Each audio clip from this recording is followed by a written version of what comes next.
Hey guys, it's Kevin Rute here, joined with my co-host Eric Philippou. Hey Eric, how's it going? Good. How are you? Good. It's been a while, Eric. I haven't really talked to you in a while. I think last week we talked about the local businesses. Super excited. We didn't do an episode last week. Today we have another brand audit. This is a brand that I found and I sent to Eric, and Eric made a good joke, but he can't say it on the podcast. It's not inappropriate. It's an insult to a celebrity that is prominently featured in their ads, and we don't want to get sued, so we won't say the joke. The company, guys, is called Beekeeper's Natural. I've only seen a little bit about them, so this podcast is going to be good because I've seen some of the ads a few weeks ago. I haven't seen their recent ads in a while, but their website, I think, is pretty much the same. But let's dive in, and Eric, we're going to start off with the ad library and see what they're doing and how they're running ads, and then go directly to their website and do our thoughts on the ads. So let me share my screen now. This is the company. If you guys want to follow along, or if you're on YouTube, just go to Beekeepers Natural, and you can see that they're verified on Instagram. They're also verified on Facebook. If you're looking at it right now, you can see that they are running about 200 ads at the moment. That's a lot of ads. Oh, so look, Eric, if you look all, they're running 290 ads. Let's take a look at some of their ads. And from what we're seeing, it looks like this is a Cameron Diaz brand, or is she probably a model or sponsor of this brand? She might be an investor. Let's play this ad right here and then see what she says. This ad's interesting because this is a live. I'm surprised that Facebook allows this because what Facebook calls faking the UI of the platform looks like it's a live video, but it's not. This is technically, wouldn't be allowed, right? So I don't know why. So let's play this video though. Such a great healing protective substance, and then it's also full of antioxidants. And best of all, I tell every human being I come into contact, even if they're not sick, I tell them you have to get these products.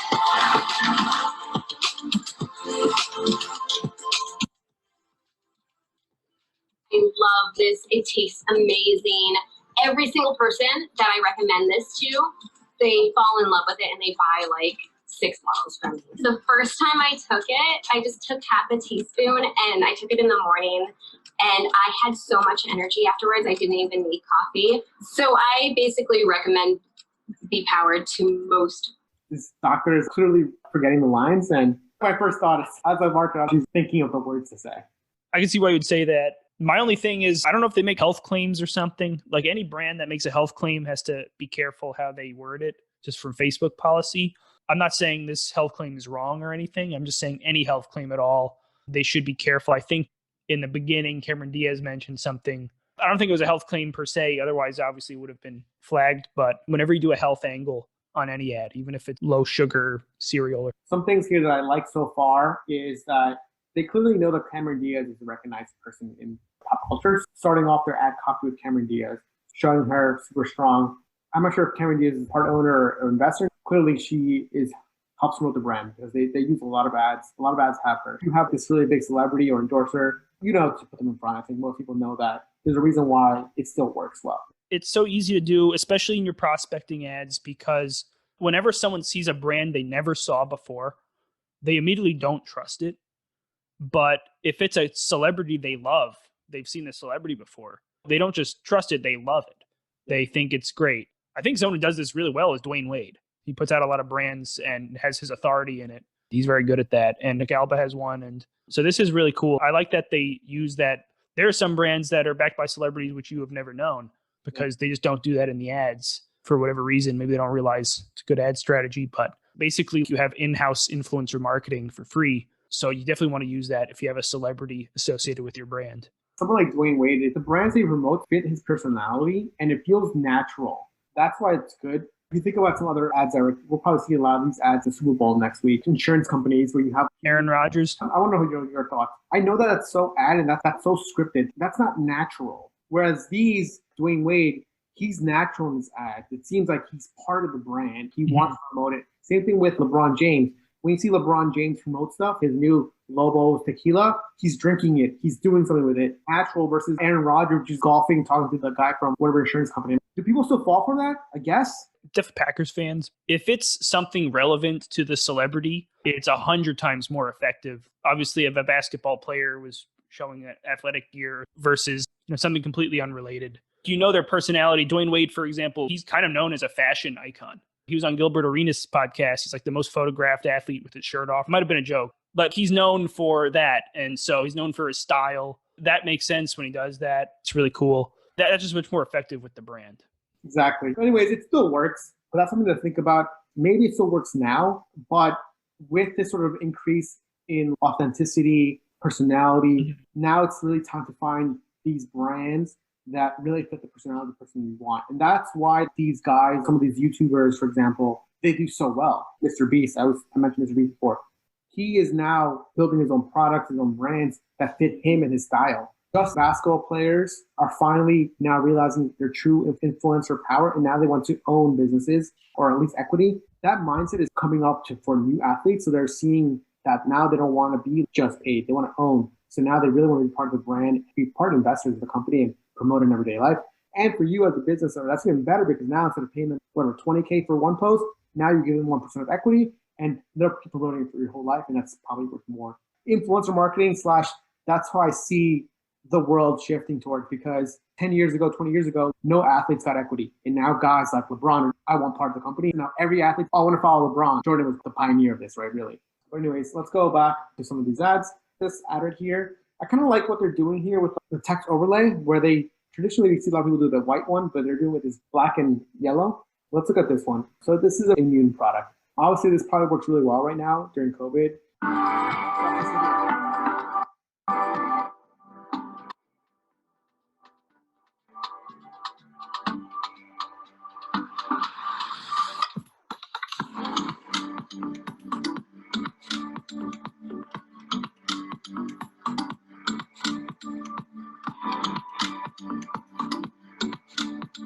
They have a lot of products, clearly, and they're bundling. They're showing a lot of products and bundling, and that's great to get their AOV up, especially food products. Margins are usually high. Margins are usually not high, so you want a higher AOV to really be competitive in paid traffic. So if you look at this ad, it's an ad for local business. Why would you run an ad to a local store? And I think a lot of people see these ads, they don't know why. We've done campaigns like this. We've seen other brands do campaigns for this, or at least I've heard friends tell me that this is the campaigns they run. The reason why they run campaigns sometimes to CVS, to the store, is because they made a deal with the business saying, if you sell my units, we'll order more from you. And as a business, sometimes you want this wholesale deal because you'll get more cash up front. So it's worth it to run ads. This ad's probably some sort of local ad that they're running around geolocation that's going to get people to that store. There's probably not going to be trackable ROI on Facebook, but they're going to move units at the local store and then they're going to place a bigger PL. That's interesting. I haven't really thought about it like that. So that's kind of why you see them sometimes. They want the PL for the cash flow and also just to move the units. So let's watch this video. I think this is celebrity too, right? This one, a little bit long-term effects. This one, I feel safe taking every single day. The propolis throat spray is one of my okay, so favorite it's a immune boosting products. I love this ad for a few reasons. Liver damage may occur if you take more than 4 doses in 24 hours. That's This is good. I've never seen an ad like this, actually. Really good. something that's supposed to be helping my cold. That's really good. Beekeeper kid spray. I can see us doing that a lot for a lot of companies. That's actually smart. First time I've seen that. Flavorings or dyes or Yeah, we get the gist of the ad. So basically, this ad, it starts out with, I guess, a UGC, but really it's probably an actor or actress. They're basically holding competitor in one hand and their product in the other hand and saying, oh, this one looks dangerous, but I feel safe taking this every day. That's a very intentional, deliberate line. I feel safe taking it. Because anything in the consumable space, whether it's a medicine or even a food, trust is such a huge issue. So when they lead with just someone who might look like a customer says, I feel safe taking this, and their whole angle is safety, and they have a doctor, there's so much authority there. That's a really smart ad for something in this space. I really like this a lot. If you're working on a supplements brand, even, you can talk about that, how safe it is. Even supplements, there's a connotation that they're not safe or you can't trust what's in them. So that's why this is such a smart, it depositions them from a lot of competitors. So I really like how they're reading the label of the product. Not lying, because that's literally what it says. Every medicine says that. They're very clever in their ad. It's a UGC, but also there's a doctor here, a real doctor, and that is just additional credibility. Any product that has a doctor or someone in the health profession, instant credibility. There's a reason why people put Dr. Oz on everything. It just works. And it's almost a cliche in the ad industry where they'll just put a model with a lab coat on, and they won't even say he's a doctor. They'll just not say anything about what he is. He's just a model with a lab coat. So people assume he's a doctor. Cliche, I haven't seen it in a while, but that's how far people go to have that visual representation of authority. In this case, it's very real and it's very cool. This looks like it's targeting a very specific market. It's not medicine and it's not supplements. I guess there's a movement of people not wanting to use medicine, but wanting to use foods as medicine. I'm not a health expert, but there is some sort of movement. So this might be something they're trying to consider. And people interested in that, if they see an ad like this, they're singing to the choir. They love this kind of ad. This is speaking to them a lot. I think this is a very smart ad, the way they did it technically and psychologically. Subtitles or text on the screen because you're probably watching with no sound for most of the video. So yeah, this is really good. You don't even have to use Cameron Diaz to get a lot of authority and credibility. I really like this ad here. I've never seen this. It's nature plus science equals love. I think it's a good formula we can follow for a lot of ad copy. Let's watch this little kid here. I'm gonna stop it because the kid isn't in there. It said natural throat spray sold out 6 times. So another one of those uses of your inventory runs out. Instead of hollering at your operations guy to fix it, you use it as an ad. And it's actually delicious. Oh wait, let's go back here. So I'm at the hives, and this is raw propolis. You scrape this off the hive walls. You can see I'm chewing it like gum, and it's actually delicious. Propolis I recommend to my patients just for general immunity building. So during the winter time when people are starting to get Shooting, Eric. It's very intentional. The credentials here. So that's something interesting. She says her patients, you do notice the degrees in the background. I don't know if it's the same person as the doctor in the left with just a different hair color. If she's a doctor, they should definitely say, oh, this is a doctor in a much clearer way. Also, I think she's the same person as the video before where he said, oh, I don't like this script a lot. It looks very forced. I love this version a lot more, especially if they can say, oh, she's a doctor, because there's just so much more authority. sick. If there are people sick around you, I would recommend spraying a spray or 2 a day to keep you healthy. This has changed my life.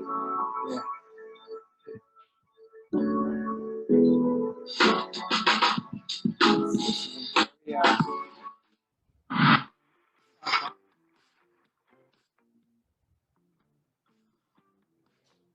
User review or something.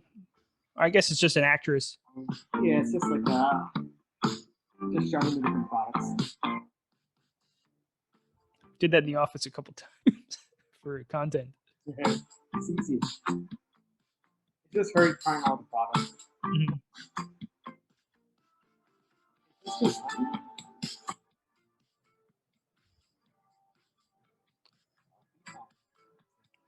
Yeah, they just go through all the products, and that's good to show just how many products they have, and you can eat them, and there's one's a spray.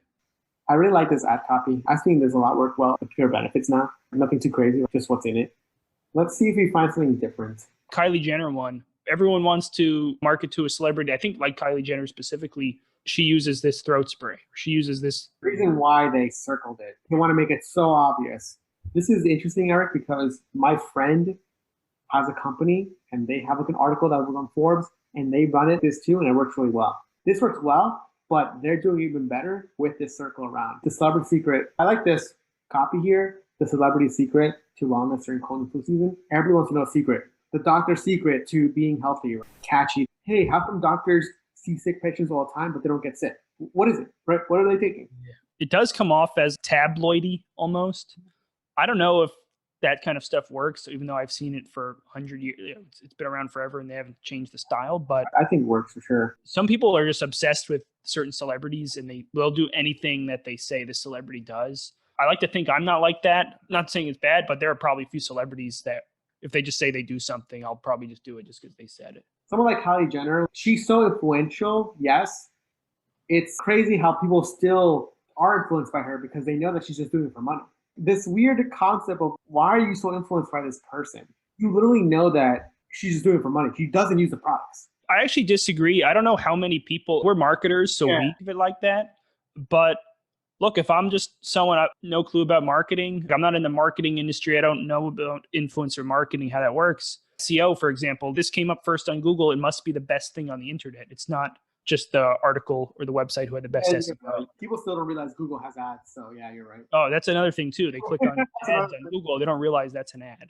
It's another topic. But yeah, so that's another thing. And just as marketers always have to think about that. And I think every marketer falls into that trap to some extent. This might still work. It's worth testing. They're running a lot of ads. When did this ad launch? January. Last week, basically. That's interesting. If they were running it for like months and months, it might be a scaling ad. I think they might have been. Here's other ads, and these are just CPA ads. That might be a retargeting ad. Yeah, these are retargeting. Number ads, gift cards. That's a gift card ad. They're definitely doing a few different UGCs. Kourtney Kardashian. So look at this one, Eric. It's been running since November. That's probably it then. And guys, if you're looking at the ads library, you see something like this. We're scrolling down. We see the newest ads first. We saw Kylie Jenner one. First of all, if you have Kylie Jenner using it, you have to use that as an ad. It looks like they did run an ad about Kourtney Kardashian in November, and it looks like they're still running it, which for most brands that have a more than 100 ads, that means it's probably a good ad. It's probably working for them. They've been running it, and then you see them trying more of it later in the timeline. That's a really good indicator where you might want to try it for your brand if it's something similar. I think what you said is key here. This company is running 200 ads, so they're testing a lot. If you're running 10 ads, that's a different story. Very different mindset of people running that are working at the company with 10 ads versus 200 ads. This is probably working in some shape. We don't know if it's ROAS or CPA or engagements or people just clicking through the website, but something's working. And that's all you can take from that is something here is working. And honestly, from what I'm thinking about, it's because of Kourtney Kardashian, the celebrity, curiosity. In that specific style with the circle, click the video. I love this. So it's like a hook, Okay. right? It does say doctor in the corner too. I just caught that. Fall in love with it. I wonder what type of doctor. It's whatever. Maybe they have a PhD, and I think it's illegal to lie about being a doctor. It's not like you just put it as an ad. I love this. It tastes amazing. Dr. Teresa, yeah. All right, time to Google her. Strange. See what type of doctor she is. I'm not going to Google her name. That'd be creepy. Google her name on a podcast where you're sharing the screen and everyone's going to see their information. These are blog posts. Those work, by the way, traffic to a blog post. And if you have a good UX on your site and they can easily you can easily have a good call to action, they're very effective. Basically the same as a landing page. It's a smart way to do it. These must be working because they're running for a long time now. This one is not active, but let's just play it. This is like a very basic 30% off. Let's click into some of these. They have some clear trends going on and what's working for them from an ad standpoint. I want to see what the rest of their funnel is. It looks like an interesting brand, and they do look like they're thinking from a marketing standpoint. So you clicked an ad. It looks like it goes to a blog post. From September 17. I'm able to update this from 2 days ago, like every 2 days. Oh, a new article. For me, it's a little too From the content or the design? content. I don't know much about this topic, but I do know there's a group of people who love this stuff. They're really just promoting their spray, which is obviously the one that we've been seeing this whole episode. It's a bee product. Other names are beeswax acid, bee glue. It's on WebMD when it comes up. This is a very specialized niche. If you're in the market for this, you would know what it is if you like these bee products. And there is a huge market for this in the US. Every time I go to a farmer's market, there is a honey person. He has a lot more products that aren't just honey, which I'm always surprised at. And there are so many products I'm just unaware of from these natural ingredients. I think for me, the issue is I wouldn't call it propolis spray. I would name it their own branded name. This contains propolis. I'm not sure I haven't Googled them, but you know that once you're spending a ton of money, you inherently make a brand. How you said you Google propolis, what is it? It's a very generic thing. It's kind of like Theragun. Theragun, people think of massage guns, they think of Theragun. They kind of capture the brand name is the product. The effects of marketing that you can potentially be thinking about later on. And it's not something you want to worry, but I would say think about it.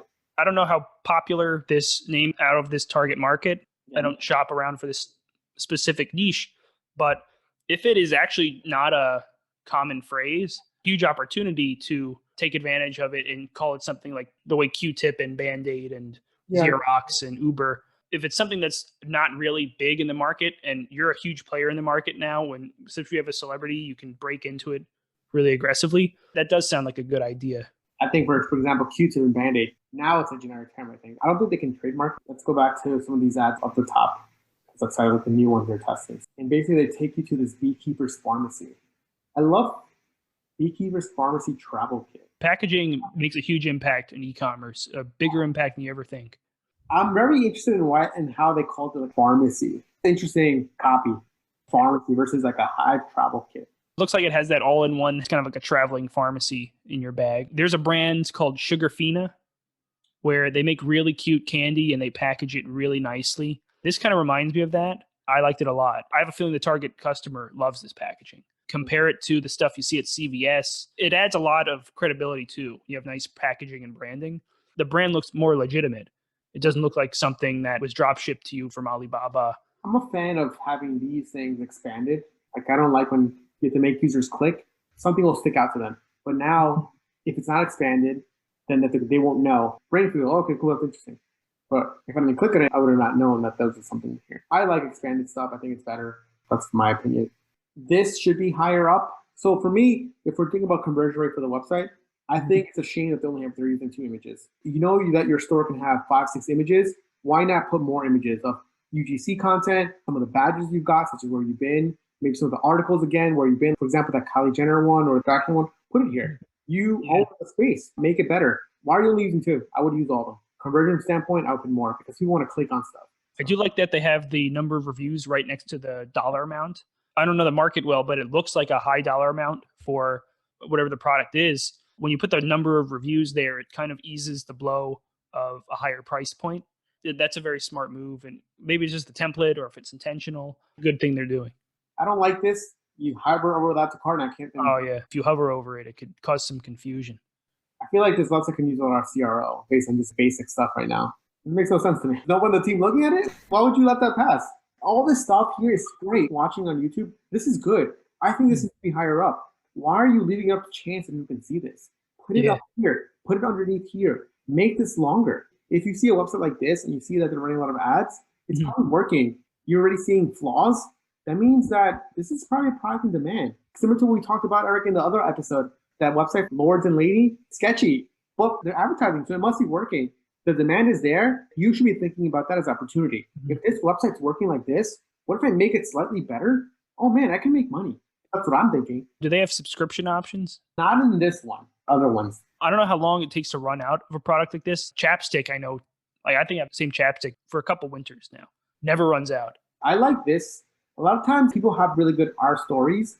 You can convert this into an advertorial. It really tells the brand about why. And then in the bottom, you have like a nice call to action. Look at this. Great story about this person, what the challenge was, how she overcame it, how she discovered the product, and now why she's doing it. It's a great advertorial. A lot of founders have great stories. They just don't think that could be a good ad. I would run it, and maybe they've tried it before, but it's interesting to run traffic to that, even if it's maybe middle of funnel traffic, trying to get them excited. They know what your product is. These are great photos. If that's the founder, I don't want to say funny costume, but it is something you don't see on social media all the time. It's very fun. That started how it's going. You have this one, and then you have her like this. It's a great ad.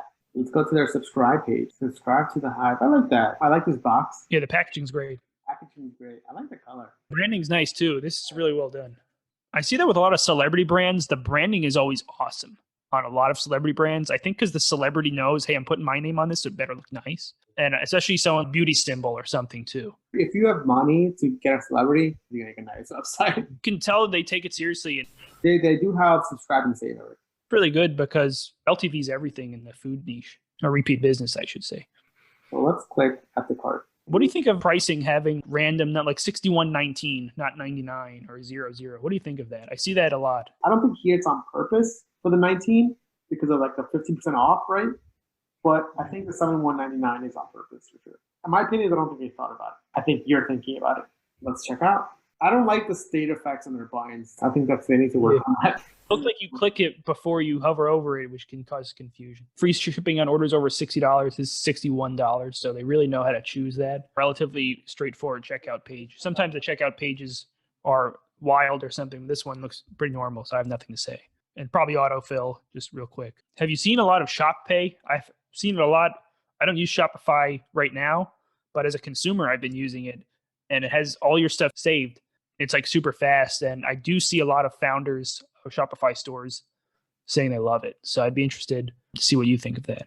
I haven't used it too much. See, like this one there for filling, a little janky. The reason why this happens, Eric, is because the images aren't uniform. I see what you mean. So many little careless things here. I'm interested to see how much they're affecting the conversion rate. I imagine they're doing well, unless it has an upfunding and they're still figuring it out. But it does look nice. So in the UX, I'm interested to see what their conversion rate is or how that does. Such little carelessness. The stuff like this is easy to fix. You just literally, you know the size of the image. Why are you uploading sizes that are not that size? I'm assuming they're all real, by the way. And that's really, really good that they have so many. Guys, remember, the 1-star reviews are the real reviews, by the way, and I think everybody knows it. Obviously, it's going to work. It's not a cure. And that's a rough one. Fell for the Instagram ad. I hate to see that as an advertiser. I imagine that's a thing in this. I don't know much about this niche, so yeah, I never like to say anything about the niche that I don't understand. But it seems to me this niche of like using food as medicine, if it doesn't work equally as medicine, people might have to manage. They don't manage their expectations properly. From what I'm seeing, it could be a good niche. What I will say is they do respond to a lot of them. It looks like they respond pretty seriously. And even just as a customer, the fact that you're responding to these 1-star reviews, it shows that, first of all, you're actually looking at them and you actually care what people say. You want to fix it. That just goes a lot longer than if you just see a bunch of negative reviews. I don't know the space that well, but this is very interesting to me. There seems to be a demand for this product. And I love discovering products where there's demand. Do they donate a portion or anything to the bees? There's a big bee conservation movement now. And I think it's pretty serious. I haven't looked into a lot, but it seems serious. If they're doing something to fight it, that would be really cool too. I would hope that if they are doing it, they should make it more prominent, because other than just stumbling upon this page, I wouldn't have known. 10% of the profits. So that's a whole marketing angle for a lot of people that could work. Depends how you word it, obviously. From our apparel, lowest selling SKU. You got exactly what I was going to say. Their apparel. I do appreciate the effort. At least do something though, but it's a very interesting way they word it, guys. So remember, you can always get away with something by just saying, we donated from our lowest selling SKU that no one buys, but at least you can say we donate. 10% of the profits of the tote bag. So the profit, whatever their margin is, 10% of that. Definitely not advertising this at all because it's $10. If you have a very serious angle where you're donating, like Tom's built a whole brand on it, I think it's an underrated angle for a lot of businesses. Basically, Tom's came out, everybody did it.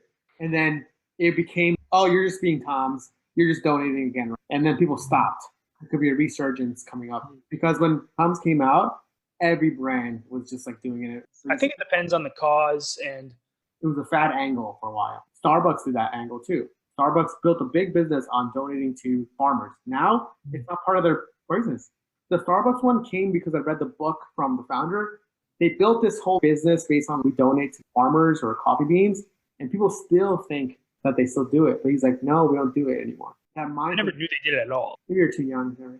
Social activism, social issues are so much more prevalent. Depending on the issue, it could be a really good angle in your business, depending on the issue. But anyways, guys, that's the brand, Beekeeper's Naturals. Take a look at it. Let us know what you think. Any questions or comments, put it down below on the channel or email us or send us a message on Twitter. Make sure to like and subscribe to us on YouTube. And if you guys have any other topics you'd like us to talk about, just let us know and we'll make a new episode about it. But thanks, guys, for listening. Eric, thanks for coming on. Perfect. Eric, enjoy your day. See you guys.